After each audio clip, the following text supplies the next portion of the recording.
Ladies and gentlemen, Healthy Criticism here. Today we're taking a look at Planet Crafter. It is a single player or co-op, emphasis on co-op as a recommendation. Open world survival craft base building game, and it's one specifically where you have to basically terraform a planet and convert it into a livable planet.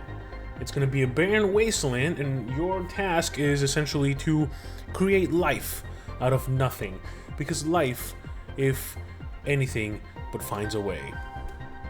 What I want to do first is take a look at the options menu, and there's not much praise to be had here, and I'll show you why. This is the gameplay here.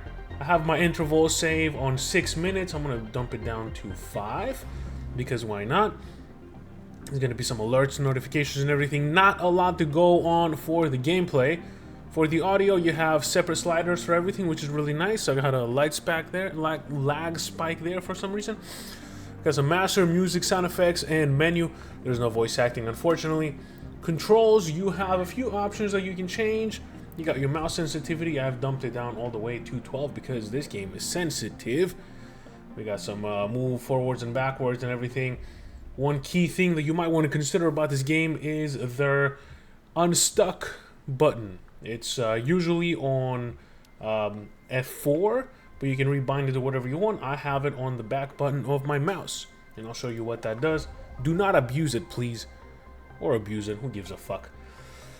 This is the graphics menu, and I absolutely fucking hate this, right? So, sure, you have the full screen mode. You can do exclusive full screen, you can do windowed exclusive, or you can do windowed border with borders.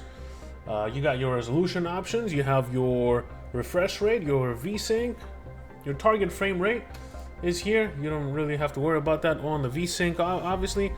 Graphics quality, that's all you get, man. Just presets, right? I understand this studio, Meiju Games, is not the most experienced, right? According to the resume, at least. I don't know who's working there and how experienced they are.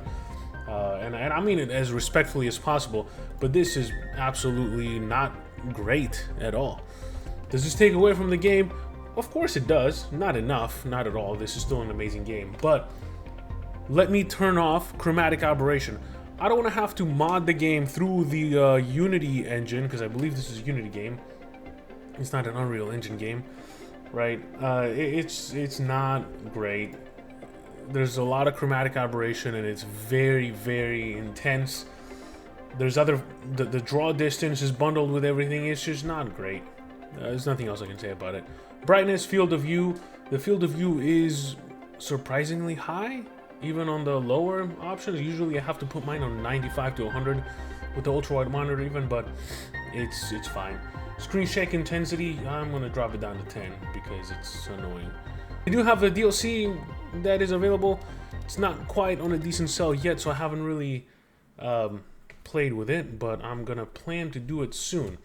So here are the basics first, right? This is a first-person game. It's not a shooter. There's no combat, and there's no enemies that you have to fight. There's no danger besides you running out of oxygen, you dying of thirst, and then you dying of hunger. So the hunger is tied to your hit points. As you run out of food in your belly, you're going to be running out of health, so you're going to be dying if you don't eat. So, and if you get hit by meteors, for example, if you fall from a high height, you take damage, you die.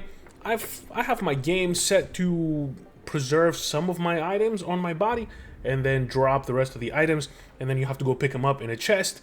And if you don't, that's fine. They're gonna stay there. If you die again, that's fine. They're gonna stay there. This is not a Souls-like mechanic game. It's gonna be a little different than that. So, what the fuck is this game, right?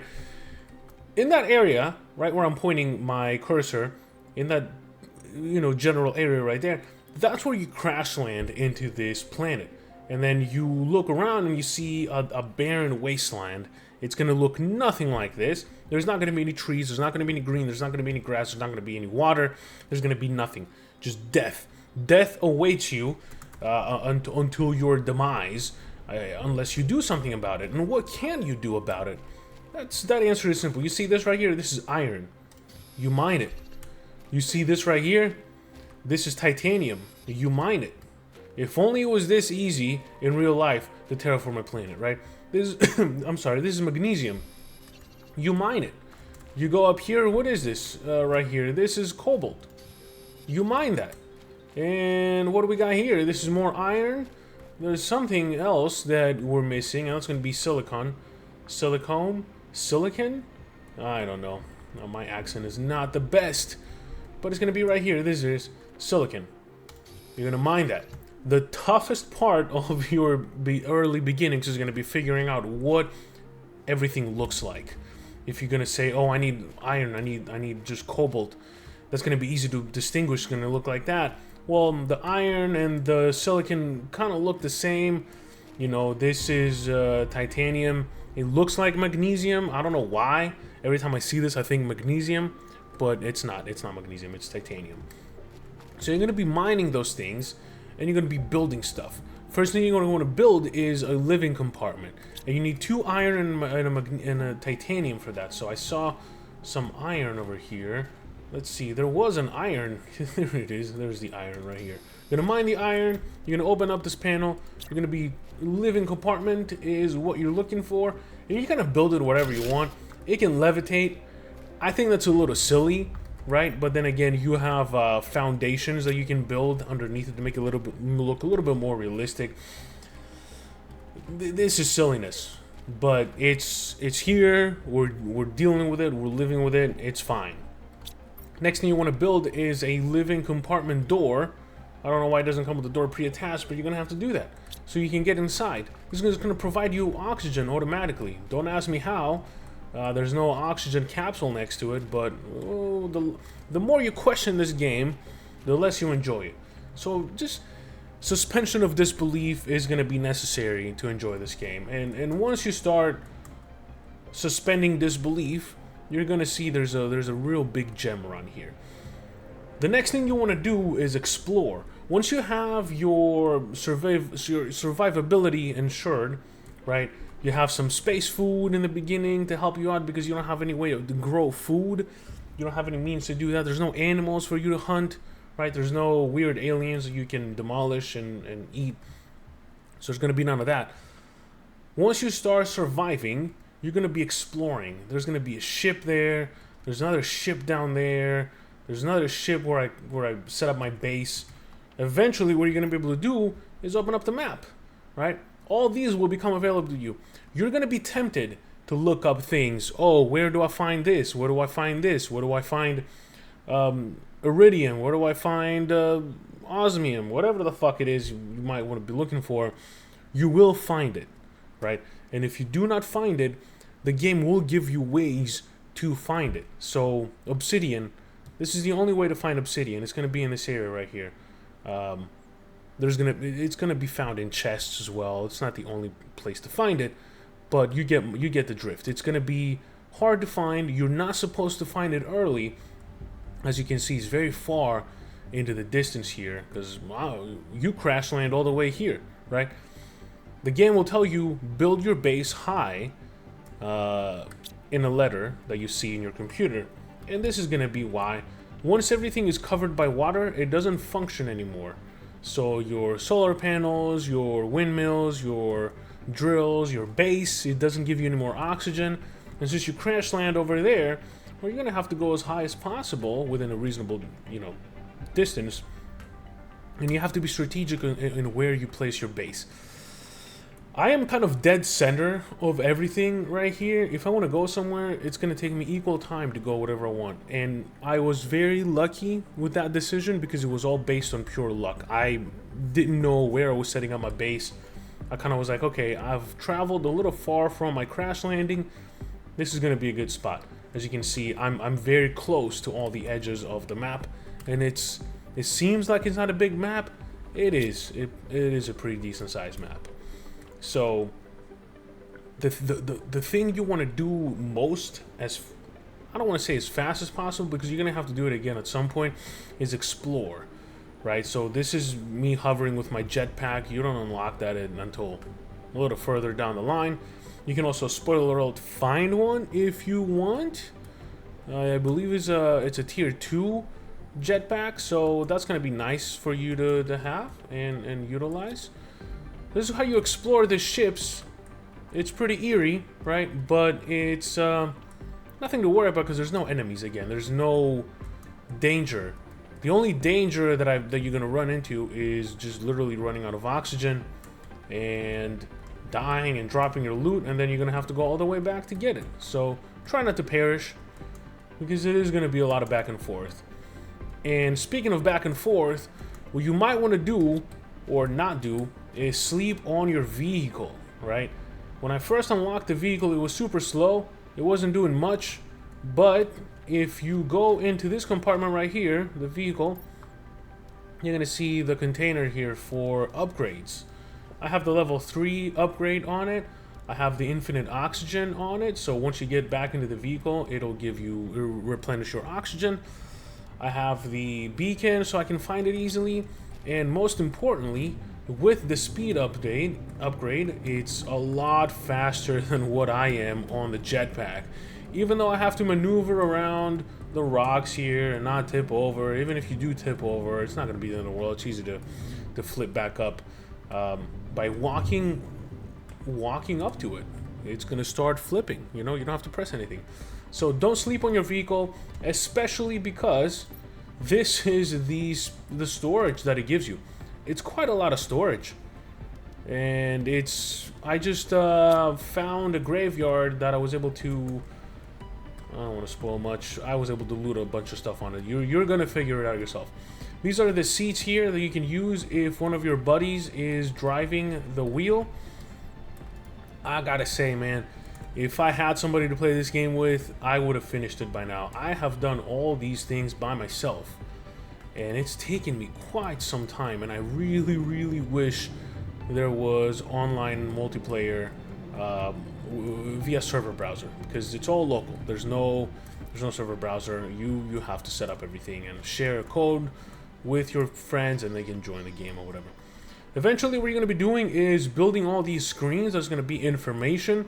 So you have your terraformation screen right here. It's going to show you your heat, your pressure, and your biomass, and your oxygen. I'm at the point of the game where if I have my air filter mask installed, I have infinite oxygen. Actually, I don't even need it right now because everything is breathable on this planet. So I can actually disassemble this if I want to. And I might just do it, you know. Since we have butterflies out there, of course it's going to be breathable. And I am moving on to fish. I'm sure there's going to be some fish here. I actually haven't tested it out yet. No fish yet. Yeah, no fish. I do have an aquarium. But, oh, what is a larva doing in there? It's going to drown. As you can see, it's useful to have the mask on because I can actually also breathe underwater. If I install that, I can be underwater. It's not as infinite as I thought it was, actually, but it does give you a much better oxygen replenishment. This is how you're going to be growing food eventually in your food grower. There's a tier 2 grower that you can unlock that's going to be growing food a little bit faster, but you want to grow all the fruit that you get. You have mushrooms, you have beans, you have eggplant, and you have squash. Each one is being used by a different tool for a different thing. Some of the screens that you're going to be unlocking is going to be your messages. Your electricity is going to show you how much power you have available. I don't have much. I need to do something about that pronto because I put down the teleporter down there. This is going to be your map until you can unlock the module that is going to allow you to actually have the map whenever you want instead of having to look at the screen. This is your blueprint screen. This is where you're going to be decoding blueprints that you find in the wild. I've kind of unlocked everything that I can right now, so all those that I've picked up are extra, and they're not really unlocking anything anymore. I am at the latest stages of these guys right here, so I'm almost at the end game, basically. I'm almost where I need to be, and this is all the stuff I had to go through right here. My advice is do not rush the game, right? I haven't quite been rushing. I've been efficient, on how I do things, and I'm not gonna cover everything that you have to do with this game. It's gonna be a lot of shit that you're gonna have to figure out. But as you see, the unlock screen is expansive, right? I haven't even bothered creating a very good layout of my base. This is my second floor here, or my first floor if you're European. There's an event happening outside. There's going to be a meteor shower by the looks of it, or maybe just a sandstorm. Yeah, the more you terraform the planet, the more random shit starts happening, like different meteors falling down, and they have valuable minerals inside them, so you're going to have to go pick them up, and so forth. It's going to be my tree area. This is where you give, it generates bark for you that you can use to craft various things with it. A lot of things in the beginning that the game was missing, I thought were annoying. So, as you saw, this is how you craft stuff. This is your craft machine, your T2 craft station, and your advanced craft station, so you can craft more advanced stuff, right? It kind of shows you what you need. You can't really pin it in the beginning, so you're gonna have to either take a picture or remember what you have to go get, and then you have to haul ass and go get it or whatever. Well, the game addresses all these things eventually, so you'll be able to pin the recipe up there, and you'll be able to pin multiple ones, right? You can pin a little bit more than 3, I believe maybe 4 or 5, depending on which one you've unlocked. Here, as you can see, I have the T2 blueprint, and I need T3 for pinning a few more items. It doesn't tell you how many you can pin, but well, you get the idea. You know, you're not going to be able to deconstruct everything in the beginning. Well, you're going to eventually, and then going to grab stuff to craft was my biggest complaint. It was such a fucking drag to do. Well, you know, eventually you're going to be unlocking this bad boy right here. This is the auto crafter. It's going to be select recipes, not all of the recipes, right? And you're going to be able to build whatever your heart desires when it comes to those recipes. The bioplastic nugget was one of the most annoying things to come up with in the beginning. Eventually, you're going to start running out of ice. Keep that in mind. You're going to be running out of ice. So you're going to be wondering, how the fuck do I get water? Well, you better have a water collection machine right here. Otherwise, you're going to die of thirst, right? I've unlocked the mask that lets you drink water from a lake because it filters it. And then I have this nifty little farm right here. As soon as I get hungry, I go right here. I get a squash. I eat it. And I'm good to go with exploration. I don't have to waste my inventory space with oxygen tanks anymore because the oxygen is breathable outside. But I had to get there, right? The oxygen tank I have is a T4 oxygen tank. It doesn't matter how upgraded your tank is, you can still refill the entire thing with one oxygen canister right here. And you build it with 2 cobalts. So mine that as much as you can. You're going to be unlocking so many machines, man. You're going to be unlocking so many things. It's going to make your life a lot easier. There's going to be a mining machine here that you can tell to collect, to mine a specific resource. That's the second tier right there, or the third tier. That's the third tier machine. You have the tier 1 machine here that's going to be mining whatever is the mineral to mine in the area, you know. And then I have to go up here and I have to go to my cobalt and drop all the cobalt in there, and I'm good to go. You're gonna be unlocking drones. You know, there's one drone that I have that is kind of doing fuck all. It's not the best at doing shit, but the way drones are controlled is you go here, obsidian, right? This is my obsidian storage. I go to the little thing and I demand obsidian from other chests. And then you set the priority, and you're gonna be seeing that drone, you know, moving up and down very slowly and carrying one item at a time. It's not the best at it, but eventually what you can do is send a drone information rocket in the sky, because of course there's gonna be rockets. Of course there's gonna be rockets. This is my launch pad right here, surrounded by all these trees. It's annoying as hell. There was never any nighttime. Now there's nighttime after making the planet more habitable.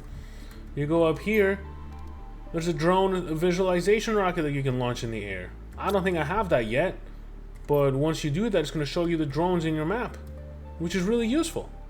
For what?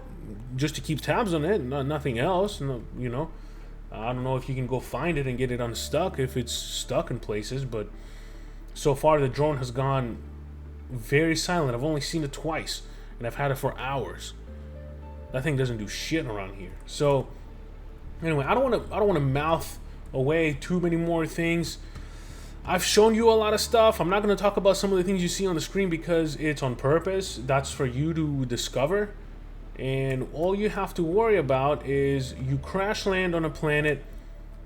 The very beginning of your game is going to be a lot of what I just showed you earlier on. At the beginning of the video, it's going to be a lot of this, right? Walking around, looking for minerals, and then mining it. You're going to go here. You're going to mine it. You're not going to see any of these. It's going to be a much later game thing. If you don't want to keep it, press a little arrow.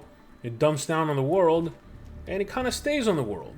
You have to build a shredder to get rid of items. They don't disappear over time. Unless they're meteors. Once you see meteors and they carry valuables, you better go get those as fast as possible, because you are going to lose on to some nice loot. So there you have it. There's going to be a lot of exploring. It's going to be a lot of time consumption. If you have a friend to play this with, play it with a friend. Go on a Discord, find a random ass player to play it with, and play it with somebody, because it's going to be so much more difficult, but at the same time so much more rewarding to play it by yourself. So there you have it. This is Planet Crafter. Once again, it is made and published by Miju Games, or Maiju Games, or Mihu Games. I don't fucking know. I just read. Whatever the fuck. It's cheap as hell too. It's like $10. It's not even that expensive. Let's see. I'm gonna go here, scroll down. $13.19 right now. $13.20 on Steam at 45% off. Normally it's $24. I hope you found this useful, and I hope to see you on the next one. Peace.